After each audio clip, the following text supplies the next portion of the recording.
Next strategy, act and take the consequences.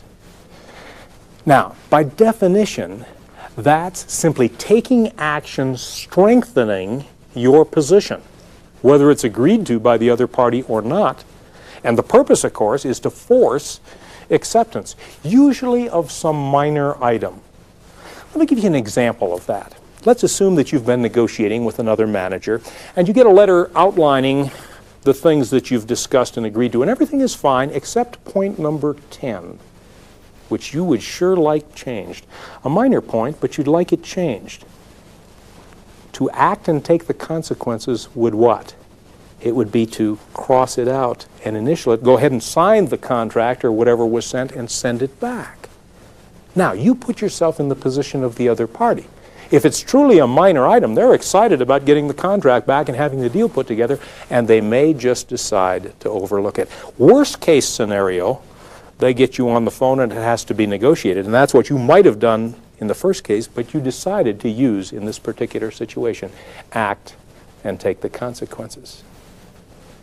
The counter to act and take the consequences, of course, you can refuse to accept that, and you can renegotiate the deal. Next strategy, the walkout. We've already alluded to that. The purpose of the walkout, of course, is to force the other party to make concessions. And it's done, obviously, by the negotiator leaving the negotiation. It's a risky tactic, but it's also a powerful tactic. And in the right situation, it's something that you may want to consider using. But we also want to look at the counter to that, because many times we're going to see someone else walk out on us. The counter, you've got a couple options. First of all, you can do nothing. Let them walk out. It may be a bluff, and you'll find out by doing that. Or you may wish to make an early concession to try to get them to stay. That's another option that you have. The third option, probably the most important, that would be to proceed to your best alternative. Now, this is an important point. I can't believe how many people come and ask for negotiating advice for me. And one of the first things I'll say is, well, what would you do if you're not able to put this deal together? And they say, oh, I don't know.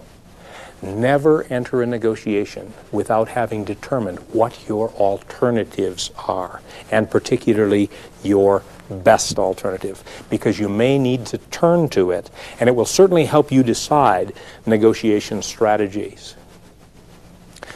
The next strategy, good guy, bad guy. Now, by definition, this is a situation where the good guy builds the relationship and the bad guy gets the deal put together the way it needs to be put together. You've all seen that. It might be the typical situation where there's a good policeman interrogating and the tough policeman interrogating somebody. And what happens? The tough guy walks out of the room, and then the good guy gets the additional information. I mean, one of the purposes of it is to have a good guy and a bad guy in that situation.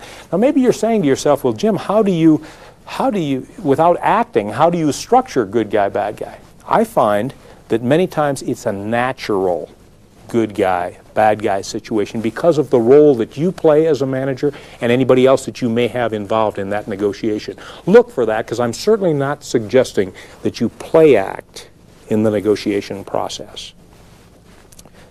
The next strategy, higher, lower authority, sometimes called changing levels. Basically, the purpose here is changing a level for the negotiator up or down in order to continue the progress even after an impasse is reached. Butch and I may come to an impasse in the negotiation, but maybe I can go either over or under Butch, put some pressure on, and be able to accomplish that negotiation. It is an effective technique, but it's sometimes used against you.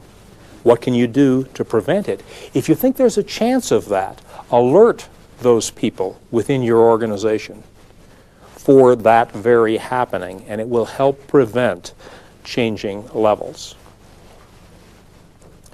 Active participation. Here's an excellent strategy to use by inviting the other party into your shoes. And the purpose, of course, is to help them see the situation from your perspective, from your side. What would be a good example of this? Well, let's assume one of you made a proposal to me and it was rather preposterous. I might say to you, gee, I'm not sure how I can sell that to my top management. Could you step into my shoes and help me understand that? You simply invite them in. Now, one of two things is going to happen. Either they know something that you don't know, and perhaps they can help you see how you could explain it, or more likely, if it's truly a difficult proposal, when they get in your shoes, it'll make them more knowledgeable about how you feel and your situation, and they'd be more willing to compromise in terms of that proposal. The interesting thing is that no counter is needed to this strategy because it's a true win-win strategy. You're just asking them to step into your shoes. Feel, felt, found. A great strategy to use when you want to help another individual understand something that they are not understanding. It's a simple three-step process. I understand how you feel. That's number one. Number two, I or somebody else, and it's probably best to have somebody else as an example here, felt exactly the same way you feel. Until they what? Until they found. And then you explain how they, when they were in that very same situation, initially felt like you felt, but when they saw the big picture, they changed their mind. Now, isn't that much better than saying, hey, stupid, change your thinking in regard to this? You see, you begin by saying, I understand how you feel, and people can really identify with that. And you slowly bring them around using that particular example. Of course, the counter to that, recognize the real benefit or value to you. Again, put it in terms of your perspective. The next strategy, the flinch. Now, by description, the flinch is a dramatic physical reaction to a proposal. Again here, now I'm not suggesting that you become an actor in your negotiations. What I am suggesting is that you allow your full feelings to come into play. If you present a proposal to me and I am appalled by it, my initial reaction will affect your thinking, will it not? Rather than my just standing there and smiling, which I might do, hiding my feelings, in that situation I'm much better off expressing my feelings physically to you, and I can do that, and that will change your expectations. One of the things that you want to remember from a standpoint of the flinch is the counter to it. And the best thing that you can do here is to recognize that sometimes negotiators will use that to affect your thinking. Be aware of that. Budget constraints. Budget constraints is the use of some external limit to the negotiating range. I love to have that situation where something externally is preventing me from going beyond a given area. It may not be the budget, it might be the budget, but there is some external limit to that. And of course, the purpose of it is to limit the negotiating range. How do you handle, from a counter standpoint, somebody who has said, there's no way I can do it, I've got these external limitations? Well, there are actually a couple of ways. First of all, you need to recognize it as a strategy. Then secondly, you can challenge the external limit and maybe get that external limit changed. Or probably the most likely thing that you can do is you can change something about the proposal that will enable it to fit into the limits that they've provided. Perhaps you change the way the money is paid, if it truly is a budget situation, spread it out over a longer period of time. Maybe you reduce the amount of product or service that's provided.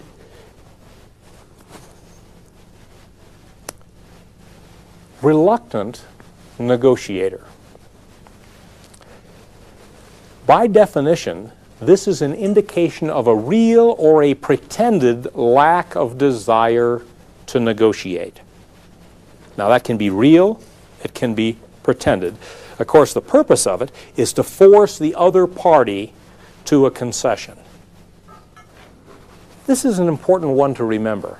You want to negotiate when you don't really need that which you're negotiating. It puts you in the power position. And so what I'm suggesting is always consider timing in the negotiation situation. Because if you can truly be a reluctant negotiator, one who could care less whether you pulled it off at this particular point in time, it does give you power in that negotiation.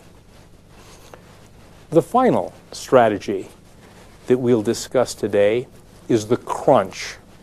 Now, the crunch, by definition, is someone saying something like this: you've got to do better than that.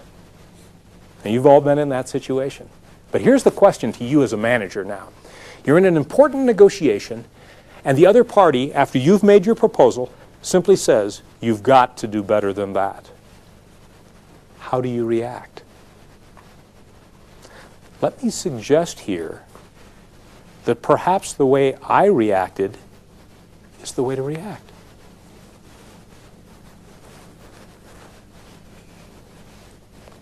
Where does the pressure go when I do this in that situation, or when I ask a question? I don't want to say, how much better do I have to do? That implies that I can do better, but simply, I don't understand. Now the other party has got to reply and defend their particular position. So the power of using that, you will not be intimidated. The purpose of that strategy, of course, is to intimidate and to force a better offer. The best thing that you can do in that situation is exactly what I did, and simply ask some type of question, simple as they might be, like, I don't understand, and let them respond. I challenge you as managers to learn and practice all the different strategies and tactics. And please remember those principles in applying them. Use timing. Secondly, make sure you know and use all of them. Be aware of the counters, because we want to be as effective in responding to them as we do in using. And then the fourth principle, a very important one, never use a strategy or tactic if it destroys the relationship.